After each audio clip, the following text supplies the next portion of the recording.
Welcome to Innovation in Government. I'm Jason Miller. My guest today is Dennis Reilly, the Vice President of Federal at Gigamon. Dennis, welcome to the discussion.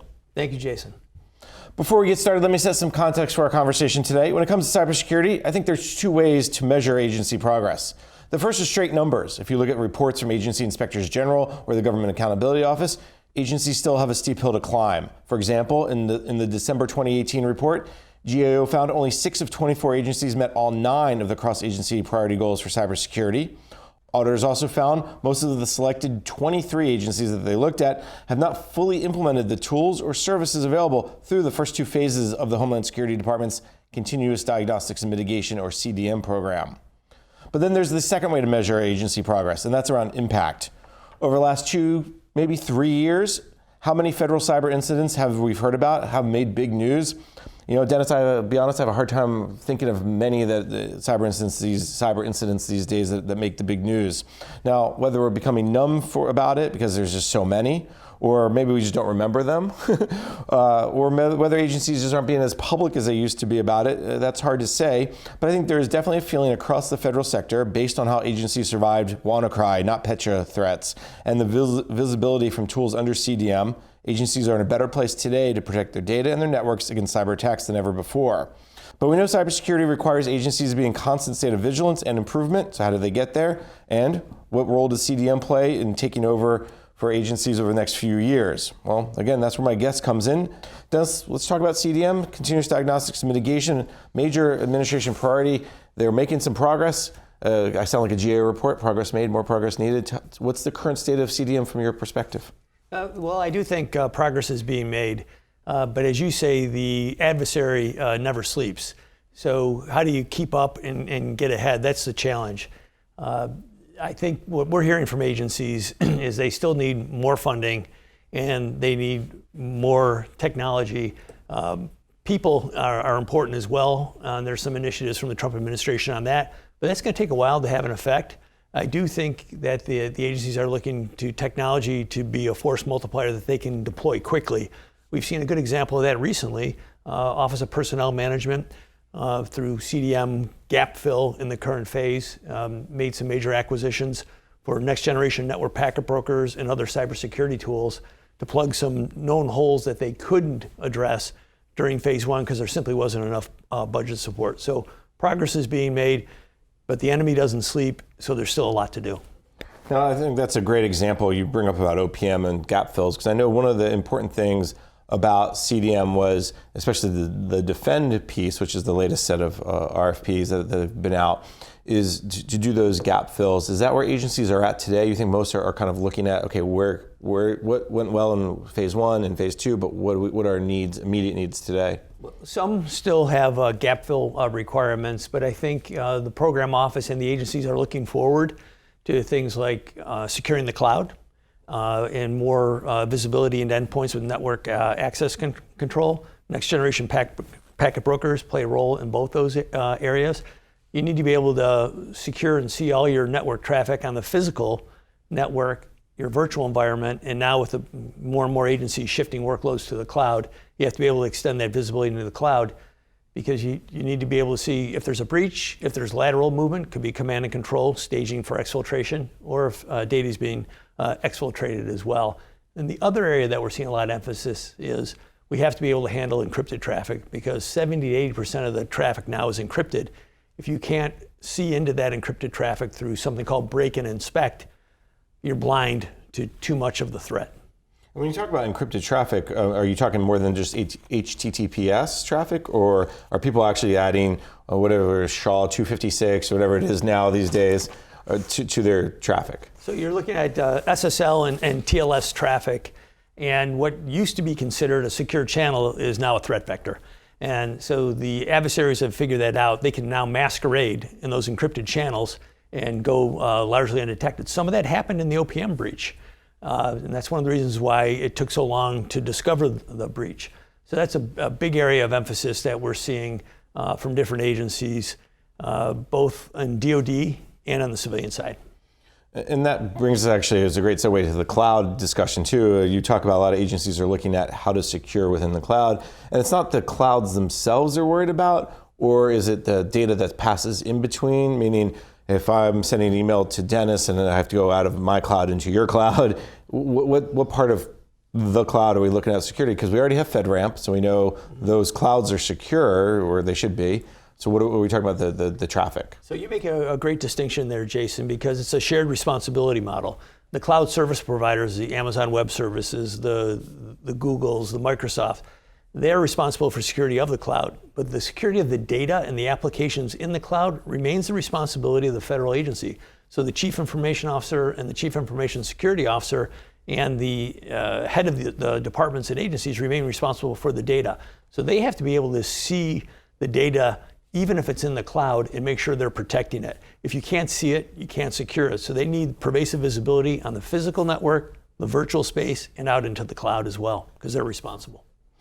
And that's where this encryption piece comes in as well, because more and more people are sending the encrypted packets. So again, the term you use, I think, see it and break it, or break it and see it, find it and break it.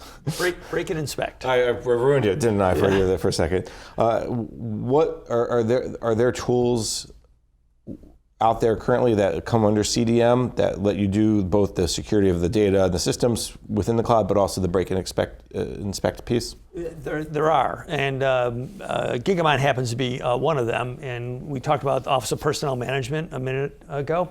So one of the things that they acquired in their gap fill purchase through CDM recently was the ability to inspect inline traffic that's encrypted, and that's what we talk about when we talk about break and inspect. So it's well recognized now, with 70-80% of the traffic being encrypted, you've got to be able to break it, decrypt it, inspect it, re-encrypt it, and then send it on down the network line. And that has to be done automatically, quickly, because otherwise it's like, well, I sent you that email and then 6 days later you got it. We have some expectations of agility and speed. Absolutely, and that's been one of the challenges in the past, because if you ask cybersecurity tools to do that individually, what it does is it takes a tremendous amount of their compute cycle, so there's a big performance hit, sometimes as much as 50 to 80% reduced efficiency. So if you can have a next generation packet broker do it once for multiple tools, it's a tremendous productivity gain. And I think that's, we have this expectation, again, of speed. So if you put in a security tool that slows things down, people get very frustrated. And once again, security gets that bad rap of, oh, well, once again, security ruins everything. And so I think it's important that that message gets out, as you guys we're talking about today, that we can't fix this. Now, one of the things also about CDM is there's trade-offs need to be made. You talk about gap fills; those decisions were made earlier on by agencies in phase 1 and phase 2. I asked you a little bit about gap fills, but talk maybe broad about how those trade-offs should be made. What are some things agencies should consider? Sure. So you always want to get the greatest return financially for every dollar you invest. If you're a federal government, be a good steward of the taxpayers' money. But you also want to get the maximum return on readiness and cybersecurity, improve cybersecurity posture for every dollar you invest. So what that leads you to is finding those force multiplying technologies that you would acquire through the CDM program. A great example, again, is a next generation network packet broker, because it helps all your cybersecurity tools and your network and application performance tools work at peak performance. You might have a dozen, 20, maybe even 30 tools in your network to help you see, secure, and manage the data going across that network. If you get all of them to improve just by 20 or 30%, that's a tremendous return. In some cases, next generation network packet brokers can get a 5 times productivity improvement. That's why Forrester Research recently came out with a study and showed that next generation packet brokers can pay for themselves in just 7 months and reduce cybersecurity costs by 50%. So you can get better security and better use of your dollar at the same time. And that's what CIOs and CISOs are looking for. That's impressive. 5 times productivity improvement, but paid itself back in 7 months, reduced by 50%. Sounds like it's an easy sell for you guys, for a lot of the clients. Where are agencies understanding this piece of filling those gaps, and even next generation packet broker? Well, agencies have a lot to deal with, and every week there's a new cybersecurity tool on the market. So it's a little bit of a blizzard of information out there. So you have to work hard to help them understand the value. But every CIO and CISO really is looking for the maximum return on that dollar they've invested, because they have a limited budget. So there's a good story there, and I'm proud to say that Gigamon was the first product added to the CDM program, and that's because we do have that force multiplier effect. When we talk about CDM more broadly, they're entering what they don't call it phase 3 anymore, but they call it the next, I guess, it was know what's on your network, know who's on your network, and then they started expanding from there. What are some of the trends you're starting to see from CDM in terms of either agency implementation or the requests that you guys see under the Defend task orders, or as agencies come to the SINs, the special item numbers under the schedule piece, what are they asking for? Is there other trends that are standing out?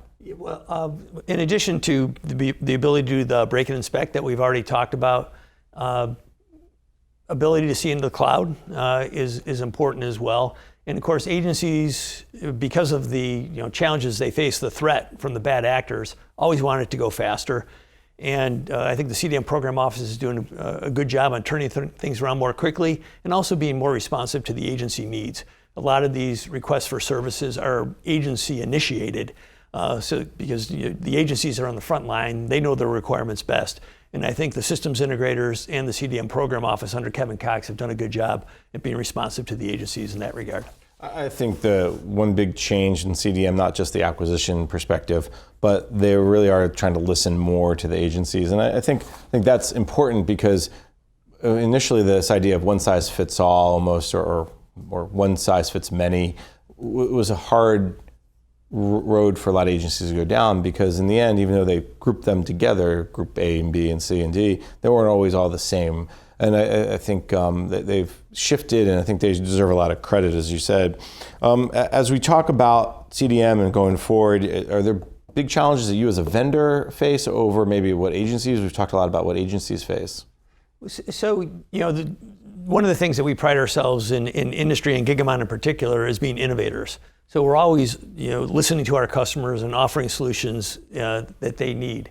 So getting new technologies introduced to CDM faster is something agencies want, and as industry partners, we're anxious to present as well. I think the other challenge going forward is, for the program office, is that the adversary never sleeps. I mean, the Verizon breach report just came out this week, showing 168% more breaches in government than there were last year. A lot of them haven't made the headlines, as you said earlier, but it's happening. So with that, more funding's required because the adversary is well-funded, highly motivated, and nimble.